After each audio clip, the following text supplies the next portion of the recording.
जय हिंद साथियों, स्वागत है आपके अपने परिवार गांव की पाठशाला। आज की इस वीडियो के माध्यम से हम लोग पढ़ने वाले हैं या बात करें हम लोग रिवीजन करने वाले हैं मौर्य वंश, क्योंकि प्राचीन भारत के बहुत ही महत्वपूर्ण टॉपिक है। यहाँ से बहुत सारे एग्जामों में आपको डायरेक्ट क्वेश्चन देखने को मिलते होंगे।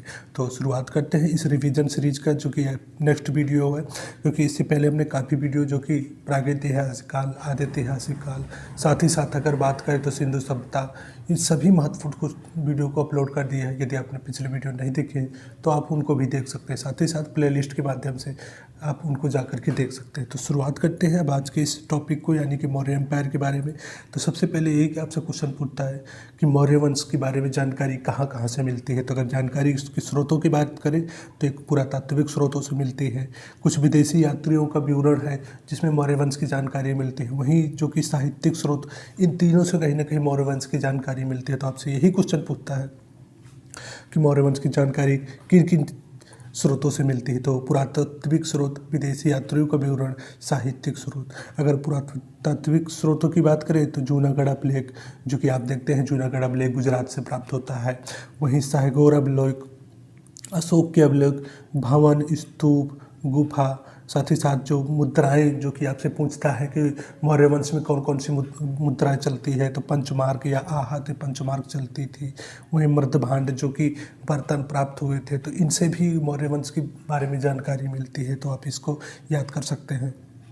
अगर बात करें कुछ विदेशी यात्रियों का विवरण, तो आपने देखा था कि जो कि अगर बात करें कि मेगास्थनीज, जो कि चंद्रगुप्त मौर्य के कार्यकाल में आए थे यानी शासनकाल में आए थे, तो उन्होंने जो कि काफ़ी रचनाएं की थी। तो उनकी वजह से जो उनकी एक प्रमुख रचना थी इंडिका, इसमें आपको देखने को मिलेगा कि मौर्य वंश के बारे में जानकारी मिलती है। वहीं ऑस्टिन तथा जस्टिन, जो कि एक विदेशी यात्री थे, तो इनकी भी जो कुछ रचनाएं की गई थी, इनकी रचनाओं में भी मौर्य वंश की जानकारी के बारे में मिलता है। तो आप याद कर सकते हैं। आपसे बहुत सारे क्वेश्चन पूछता है, यही एग्जाम में पूछता है कि इंडिका किसकी रचना है, मेगास्थनीज की रचना है। वहीं अगर बात करें मेगास्थनीज किसके कार्यकाल में भारत आए थे, तो आप बता सकते हैं कि मौर्य, या फिर कहे तो जो मौर्य एम्पायर के समय आए थे, या पर्सनल यानी किसी राजा की अगर बात कर रहा है तो आप बता सकते हैं कि चंद्रगुप्त मौर्य के कार्यकाल में आए थे। तो ये चीज़ कहीं ना कहीं एग्जाम में आपको बार बार देखने को मिलेगी, तो कोशिश कीजिएगा कि इनको यहीं पर याद कर लीजिएगा। अब बात करते हैं साहित्यिक स्रोतों के बारे में। तो साहित्यिक स्रोतों के बारे में आपसे पूछता कि कौन कौन से, जहाँ से मौर्य एम्पायर के बारे में जानकारी मिलती है। तो आप पुराण देखते हैं, अर्थशास्त्र, राजतरंगिणी, कल्लड़ की जो रचना थे, मुद्रा राक्षस, पिशाकदत्त की रचना। वहीं आप बात करते हैं कि जैन धर्म तथा बौद्ध धर्म के कुछ ग्रंथ थे, जहाँ कथा सरित, सागर, बृहत कथा, मंजरी, जैन धर्म, ये कल्पसूत्र, जो कि काफ़ी, इनसे भी आपको देखने को मिलता है कि मौर्य वंश के एम्पायर के बारे में जानकारी मिली। तो आप इन चीज़ों को याद कर सकते हैं। यहीं से आपसे यही पूछ लेता है कि राज्य तरंगिणी में किस राज्य का वर्णन है, तो आप बता सकते हैं। एक तो इनकी रचना कल्लड़ की रचना है, साथ ही साथ कश्मीर राज्य का जो कि वर्णन इसी राज्य तरंगिणी में मिलता है। तो ये भी क्वेश्चन आपको एग्जामों में देखने। मुद्रा राक्षस की रचना जो विशाखदत्त है, यही पूछता है कई बार एग्जामों में, तो आप इन चीज़ों को याद कर सकते हैं। अब बात करते हैं हम लोग चंद्रगुप्त मौर्य के बारे में कि उनका कार्यकाल कब था, या बात करें कि टोटल जो मौर्य वंश था उनका कार्यकाल कितना था। तो ऐसे क्वेश्चन जो कि आपको देखने को बहुत सारे एग्जामों में मिले। तो चंद्रगुप्त मौर्य के जो कार्यकाल की बात करें 322 ईस्वी से लेकर के ईसा पूर्व से लेकर के 298 ईसा पूर्व तक था। तो सबसे पहले क्वेश्चन यही यहाँ से आप पूछता है कि चंद्रगुप्त मौर्य थे, उनका कार्यकाल कितना है। कई बार जो अगर ऐसे क्वेश्चन पूछ लिया, आप देखते हैं स्टेट पीसीएस वगैरह जब देंगे तो वहाँ पे यही 3 से 4 राजाओं दे देंगे, उनके कार्यकाल दे देंगे। मैच द फ्लोइंग करना पड़ता है, यानी मैच करना पड़ता है, तब वहाँ आप कई बार फंसेंगे। तो इस वजह से कोशिश कीजिएगा कि जो भी चीज़ पढ़िए तो एकदम क्लियर चीज़ करिए, ताकि जब एग्जाम में आए तो आप उसको पकड़ पाएँ। तो आप यहाँ याद कर सकते हैं कि चंद्रगुप्त मौर्य का जो कार्यकाल था वो 322 ईसा पूर्व से लेकर के 298 ईसा पूर्व तक था। अब बात करते हैं इनसे कुछ महत्वपूर्ण फैक्ट्स के बारे में। प्राचीन भारत का राजवंश जिसने लगभग 137 वर्ष तक भारत में राज्य किया था। इसकी स्थापना का अगर सरी की बात करें तो आपसे यही पूछता है कि मौर्य वंश की स्थापना किसने की थी, तो चंद्रगुप्त मौर्य ने की थी। इसके बाद इनके प्रधानमंत्री कौटिल्य को जाता है, जिन्होंने नंद वंश के राजा घनानंद को पराजित किया गया था। तो फिर दूसरा क्वेश्चन आपसे पूछता है कि मौर्य वंश की स्थापना जो कि चंद्रगुप्त मौर्य ने की थी, तो किस राजा को पराजित करके की थी, तो नंद वंश के राजा जो कि घनानंद थे, इनको पराजित करके की गई थी। तो इस चीज़ को भी आप याद कर सकते हैं। अब बात करते हैं नेक्स्ट, तो चंद्रगुप्त मौर्य गुरु और प्रधानमंत्री चाणक्य थे, यानी चंद्रगुप्त मौर्य के जो गुरु थे वो कौन थे, तो चाणक्य थे, साथ ही साथ उनके प्रधानमंत्री भी थे। इन्होंने अपनी राजधानी पाटलिपुत्र को बनाया था। तो ये पूछता है कि पाटलिपुत्र किसके में राजधानी थी, तो आप बता सकते हैं कि चंद्रगुप्त मौर्य की कार्यकाल में जो कि पाटलिपुत्र राजधानी थी। फिर पूछता है इनसे कि ये गद्दी पर कब बैठे, तो 322 ईसा पूर्व में गद्दी पर बैठते हैं। अगर बात करें इनकी माता का नाम, तो इनकी माता का नाम जो कि मोरा था, जिसका संस्कृत में अर्थ होता है मौर्य होता है, इसलिए इस वंश का नाम मौर्य वंश पड़ा था। आपसे ये पूछता कि मौर्य वंश क्यों पड़ा था, तो जो उनकी माता का नाम था वो मौर्य था, जिसकी वजह से उनकी माता अगर अर्थ देखा जाए तो मौर्य था, तो इस वजह से इस वंश का नाम पड़ा था मौर्य। तो आप ये भी बता सकते हैं। इनकी शिक्षा जो कि तक्षशिला में हुई थी, आपसे कई बार पूछता है कि तक्षशिला विश्वविद्यालय की शिक्षा के लिए प्रसिद्ध था, तो आप बता सकते हैं कि मौर्य वंश काल में प्रसिद्ध था। साथ ही साथ अगर बात करें कि मौर्य काल में शिक्षा का एक प्रमुख केंद्र था, आप ये भी बता सकते हैं। अब बात करते हैं आगे, तो मौर्य काल में शिक्षा का सबसे प्रसिद्ध केंद्र तक्षशिला था। विशाखदत्त ने चंद्रगुप्त मौर्य के लिए ब्रसल निम्न जाति शब्द प्रयोग किया था। तो आपसे ये पूछ सकता है कि विशाखदत्त की रचना कौन सी है, तो आप बता सकते हैं कि मुद्रा राक्षस है। विशाखदत्त की पुस्तक मुद्रा राक्षस में नंद वंश के पतन और मौर्य के उदय के, यानी मौर्य वंश के उदय के बारे में चर्चा है। बात करते हैं आगे, तो इनके अनुसार चाणक्य के सहयोग से चंद्रगुप्त मौर्य ने घनानंद को अंत कर लिया और घनानंद की पुत्री दुर्धरा से विवाह किया। तो यही पूछ सकता है कि जो चंद्रगुप्त मौर्य का पहला विवाह होता है तो किसके साथ होता है, तो दुर्धरा के साथ होता है। आगे बात करें तो चंद्रगुप्त मौर्य का साम्राज्य उत्तर में कश्मीर से लेकर के दक्षिण में कर्नाटक मैसूर तक फैला था।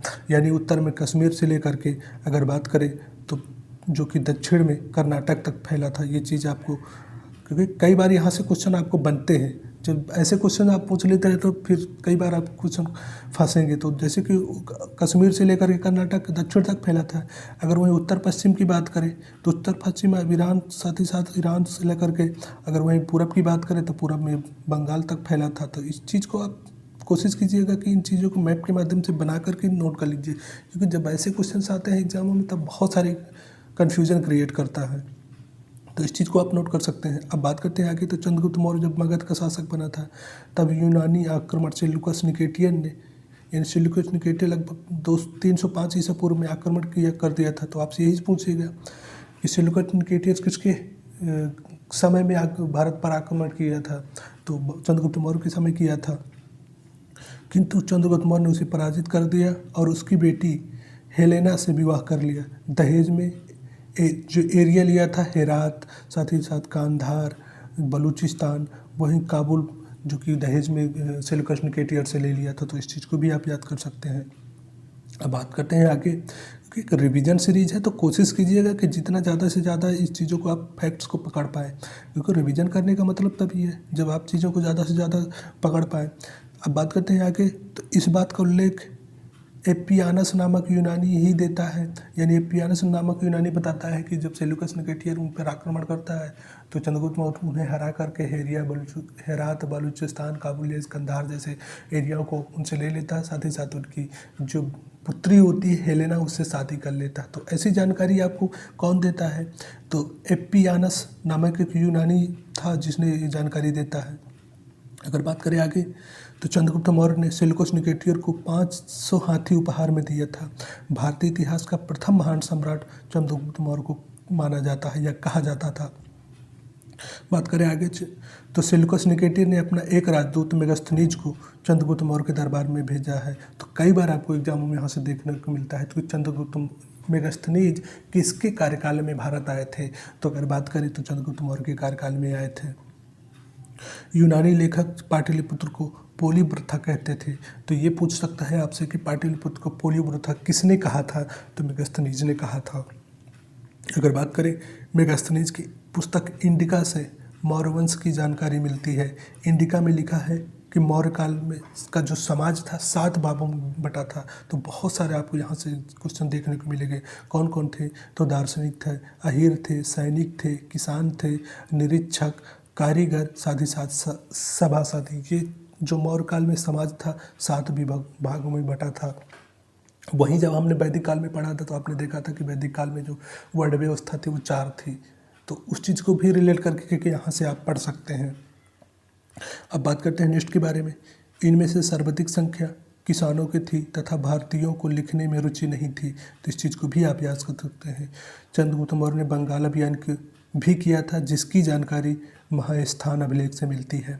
अगर बात करें आगे तो चंद्रगुप्त मौर्य के दक्षिण विजय के बारे में जानकारी तमिल ग्रंथ अहिनानूर एवं मोरनानून से मिलती है।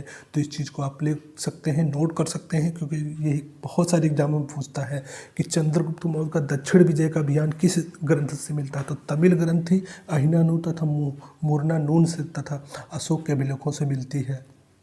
अगर बात करें नेक्स्ट के बारे में तो गोरखपुर में स्थित सहगोर ताम्रलिप्त के अकाल के दौरान चंद्रगुप्त मौर्य द्वारा किए गए राहत कार्यों की चर्चा मिलती है।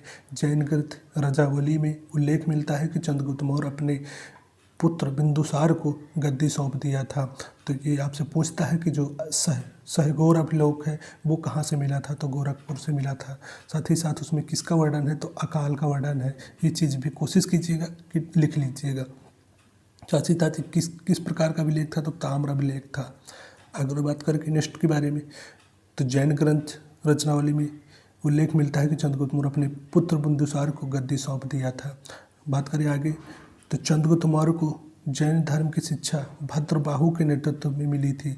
भद्रबाहु के साथ चंद्रगुप्त मौर्य कर्नाटक के श्रवण बेलगोला में चला गया, जहां उन्होंने लगभग 298 ईसा पूर्व में संलेखना कहे या संथरा विधि से प्राण दिया गया था। तो आपने देखा था कि जैन धर्म में जो एक अगर बात करें जैन धर्म में आपने देखा था कि संलेखना, साथ ही साथ जो कि संथरा विधि थी, इसमें क्या होता था कि इसमें जो जैन भिक्षु होते थे वो किसी गुफा में जाकर बैठ करके बिना अन्न त्याग किए बिना अन्न खाए हुए यानी अपने प्राणों को त्याग देते थे। तो इसी विधि को संथरा विधि के नाम से भी जाना जाता है। तो ये भी कई बार आपसे पूछ लेता है किस धर्म से संबंधित है, तो जैन धर्म से संबंधित है।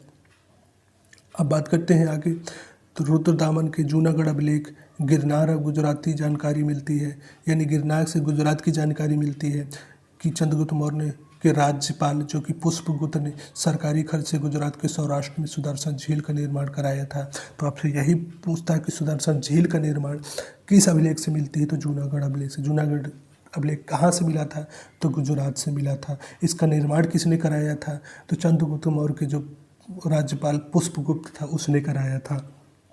तो ये चीज़ें कई बार आपसे पूछता है कि जूनागढ़ अभिलेख कहाँ से मिला था, गुजरात से। किसका था, तो जूनागढ़ अभिलेख जो कि आपको देखने को मिला था तो चंद्रगुप्त मौर्य के राज्यपाल पुष्पगुप्त ने अपने खर्चे से सुदर्शन झील का निर्माण किया था। इस चीज़ का कि आपको वर्णन मिलता है किसमें, तो जूनागढ़ अभिलेख किसका था, तो रुद्रदामन का था। अगर बात करते हैं नेक्स्ट के बारे में, अभिलेख ने चंद्रगुप्त मौर्य के पश्चिम विस्तार की जानकारी मिलती है। इस अभिलेख से पश्चिम विस्तार की भी जानकारी मिलती है। मौर्य वंश के बारे में सर्वाधिक जानकारी चाणक्य की पुस्तक अर्थशास्त्र में मिलती है, जो कि एक राजनीतिक एवं प्रशासनिक पुस्तक है। तो यही पूछता है कि अर्थशास्त्र किस प्रकार की पुस्तक थी, तो एक राजनीतिक एवं प्रशासनिक पुस्तक थी। इस पुस्तक के जबकि 15 अधिलक्षण लेसन्स हैं। इस पुस्तक में राजा के राजत्व सिद्धांत की चर्चा है और कहा गया है कि एक मजबूत राजा को सप्रांग सिद्धांत पालन करना होगा, यानी सप्रांग सिद्धांत पालन करना होगा।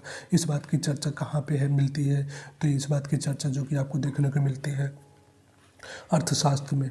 बात करते हैं नेक्स्ट, शरीर के अंगों के समान, यानी शरीर के अंगों के समान राज्य के 7 अंग होते हैं, जिनमें से आपने कई बार यहाँ से क्वेश्चन देखने को मिलते होंगे कि राजा एक स्वामी होता है, किसके समान होता है, शीर्ष होता है। यानी सबसे पहले आप प्रैक्टिकल टाइम पे याद कर लीजिए, क्योंकि राजा यानी सबसे पहले अंग याद कर लीजिए। तो राजा हो गया, मंत्री हो गया, जनपद, दुर्ग, कोष, दंड और मित्र। ये बहुत सारे एग्जामों में आपसे पूछता है कि जो मौर्य वंश का 7वां अंग क्या है, तो मित्र है। अगर बात करें पहला अंग क्या था, तो राजा था। ऐसे क्वेश्चन आपको एग्जामों में देखने को मिलेंगे, तो कोशिश कीजिएगा कि यहीं पे नोट कर लीजिएगा। अब बात करें हम जब कि राजा क्या होता था, तो स्वामी होता था। किसके समान होता, शरीर के अंग के, तो शीर्ष के समान होता था। मंत्री अमात्य कहलाते थे। आँख के समान होते थे। जनपद एक क्षेत्र कहें तो जनसंख्या कहें या पैर के समान होते थे। दुर्ग की बात करें तो किला हो गया एक बाँह के समान थे। अगर बात करें कोष तो धन होते हैं, धन किसके समान तो मुख के समान थे। दंड सेना जो कि न्याय थी तो न्याय मस्तिष्क के समान थे। मित्र सहयोगी साथी कान के समान थे। तो इन चीज़ों को कोशिश कीजिएगा कि आप नोट कर लीजिएगा। बहुत सारे एग्जाम पूछता है कि मौर्य वंश के जो राज्य था उसके अंग कितने थे, 7 थे। कौन कौन थे? राजा, मंत्री, जनपद, दुर्ग, कोष, दंड और मित्र थे। तो ये क्वेश्चंस आपको बहुत सारे एग्जामों में देखने को मिलेंगे। अब बात करते हैं आगे।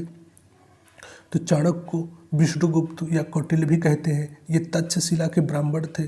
तक्षशिला विश्वविद्यालय के आचार्य भी थे। कौन थे? तो आपसे यही पूछता है तो चाणक्य थे। महावंश टीका उल्लेख मिलता है, यानी महावंश टीका में उल्लेख मिलता है कि चाणक्य तक्षशिला के एक ब्राह्मण थे। चाणक्य को भारत का मैकियावेली भी कहा जाता था। इनके पिता का नाम गुणी था। चाणक्य ने अर्थशास्त्र नामक ग्रंथ की रचना की जिसमें हमें मौर्य साम्राज्य की राजनीतिक गतिविधियों की जानकारी मिलती है। चाणक्य की बेइज्जती घनानंद की थी। घनानंद कौन था? तो नंद वंश का अंतिम शासक था। इसी प्रतिशोध के लिए उन्होंने चंद्रगुप्त मौर्य का सहारा लिया और घनानंद को अंत कर दिया। लुटार्क ने चंद्रगुप्त मौर्य के लिए एंटोकोटस शब्द का प्रयोग किया था। तो ये बहुत सारे एग्जामों में आपको यहाँ से पूछता है कि एंटोकोटस यानी कि चंद्रगुप्त मौर्य के लिए किसने प्रयोग किया था? तो लुटार्क ने प्रयोग किया था। जस्टिन ने चंद्रगुप्त मौर्य के लिए सेंटोकोटस शब्द का प्रयोग किया था। अगर बात करें वहीं विलियम जोन्स ने, तो इन्होंने सेंटोकोटस की पहचान चंद्रगुप्त मौर्य के रूप में की थी। सॉरी। अगर बात करें वहीं आगे तो प्लूटार्क के अनुसार चंद्रगुप्त मौर्य ने लगभग 6 लाख की सेना लेकर के चाणक्य की सहायता से संपूर्ण भारत को रौंद दिया था। तो यानी ये बताया था प्लूटार्क महोदय ने कि चंद्रगुप्त ने 6 लाख की सेना लेकर के संपूर्ण भारत को रौंद दिया था। तो ये जानकारी किसने दिए थे? तो प्लूटार्क महोदय ने दिया था। अब बात करते हैं बिंदुसार के बारे में, जो कि चंद्रगुप्त के पुत्र थे जिनकी शासनकाल पूछता है। तो अगर शासनकाल पूछता है तो 298 ईसा पूर्व से लेकर 269 ईसा पूर्व या BC कहें या ईसा पूर्व तक के जो कार्यकाल था वो बिंदुसार का था। तो अगर बात करें ये चंद्रगुप्त मौर्य के उत्तराधिकारी था। इसके राज्य का संचालन चाणक्य ही करते थे। इसके पिता का नाम चंद्रगुप्त मौर्य था। तो आपसे यही पूछता है कि बिंदुसार किसके पुत्र थे? तो चंद्रगुप्त मौर्य के पुत्र थे। इसकी माता जो कि दुर्धरा थी, इसकी पत्नी का नाम चारुमित्रा और शुभदांगरी थी। इसके पुत्र का नाम सुसीम, अशोक और तिस्त थे। तो यही पूछ लेता है कि चंद्रगुप्त बिंदुसार के पुत्र के नाम क्या था? तो सुसीम, अशोक और तिस्य थे। बात करते हैं नेक्स्ट। तो इसके दरबार में सीरिया के नरेश एंटियोकस ने अपना राजदूत डायमेकस भेजा था। तो आपसे पूछता है कि डायमेकस किसके कार्यकाल में आए थे? तो बिंदुसार के कार्यकाल में आए थे। इसे मेगास्थनीज का उत्तराधिकारी माना जाता है। स्ट्रेबो के अनुसार बिंदुसार ने सीरिया के नरेश से अंजीर, मीठी शराब और दार्शनिक मांगा था। यानी जो बिंदुसार थे तो सीरिया के नरेश से क्या मांगा था? तो इन्होंने अंजीर मांगा था, साथ ही साथ एक दार्शनिक मांगा था। तो इस चीज़ को भी आप कोशिश कीजिएगा कि नोट कर लीजिएगा, क्योंकि यहाँ से क्वेश्चन भी आपसे पूछ लेता है। वहाँ के राजा एंटियोकस प्रथम ने अंजीर और मीठी शराब दिया, किंतु दार्शनिक न लेने से मना कर दिया क्योंकि सीरिया के दार्शनिक व्यापार नहीं होता था। बिंदुसार के अनुसार मिस्र के राजा फिलाडेल्फ ने अपना राजदूत डायनोसियास को भेजा था। किसके कार्यकाल में भेजा था? तो बिंदुसार के कार्यकाल में भेजा था। बिंदुसार के समय तक्षशिला कश्मीर में 2 बार विद्रोह हुए थे। उस समय तक्षशिला का राजकुमार बिंदुसार का बड़ा बेटा सुसीम था। इस विद्रोह को दबाने में असफल रहा था। बिंदुसार ने बात करें तो बिंदुसार ने अपने बेटे पुत्र अशोक के, जो कि उस समय अवंती का राज्यपाल था, तो उस विद्रोह को दबाने के लिए तक्षशिला भेजा था। अशोक ने क्रूरतापूर्वक विद्रोह दबा दिया था। अगर बात करें अब आगे तो बिंदुसार आजीवक संप्रदाय को मानने वाला था। तो आपसे पूछता है कि बिंदुसार किस संप्रदाय को मानता था? तो आजीवक संप्रदाय को मानता था, जिसकी स्थापना मोगली पुत्र गोसाल ने की थी। तो आजीवक संप्रदाय की स्थापना के पूछता था तो मोगली पुत्र गोसाल ने की थी। बिंदुसार को अमित्रघात एवं शत्रु विनाशक भी कहते हैं। वायु पुराण में इसे भद्रसार भी कहा गया है। जैन धर्म में इसके जो उल्लेख मिलता है सिंहसेन कहा जाता था। वहीं बात करें यह अपने शासनकाल में कोई नया प्रदेश नहीं जीता था। भारतीय इतिहास में इसको पिता का पुत्र और पुत्र का पिता भी नाम से भी जाना जाता है। तो यानी कि इसके बारे में कुछ अगर कहने का मतलब ये था कि बहुत सारे कुछ अच्छे कार्य नहीं हुए थे, तो इसको सिर्फ जो जानकारी मिलती थी तो यही मिलता था कि एक अच्छे पिता का पुत्र था, साथ ही साथ एक अच्छे पुत्र का पिता था। बस इतना ही लगभग इसके बारे में जानकारी मिलती है। तो इस चीज़ को भी आप कोशिश कीजिएगा कि नोट कर लीजिएगा। तो आज के वीडियो में इतना ही रखते हैं, क्योंकि अशोक का जो कि अगर अशोक को पढ़ेंगे तो एक अशोक अपने आप में एक काफ़ी बड़ा टॉपिक हो जाता है। तो इससे संबंधित हम चाहते हैं कि एक ही वीडियो में सारे फैक्ट्स आए, तो ऐसे में कई बार बढ़ जाएगा। तो कोशिश आज की वीडियो में फ़िलहाल इतना ही रखते हैं। अगला वीडियो जो आएगा अशोक से संबंधित जितने भी, जैसे कि उनसे संबंधित कुछ महत्वपूर्ण फैक्ट हैं, उनके जो जितने भी अगर बात करें तो जितने भी उनके अभिलेख हैं, क्योंकि अभिलेखों से बहुत सारे क्वेश्चन आपको देखने को मिलते हैं। तो अगले वीडियो के माध्यम से हम लोग अशोक से संबंधित सारा फैक्ट एक ही वीडियो में आपको प्रोवाइड करा देंगे। तो आज की वीडियो आई होप कि आपको पसंद आया होगा। यदि पसंद आया होगा तो वीडियो को लाइक कीजिएगा, एक प्यारा सा कमेंट कीजिएगा। तो थैंक यू ऑल।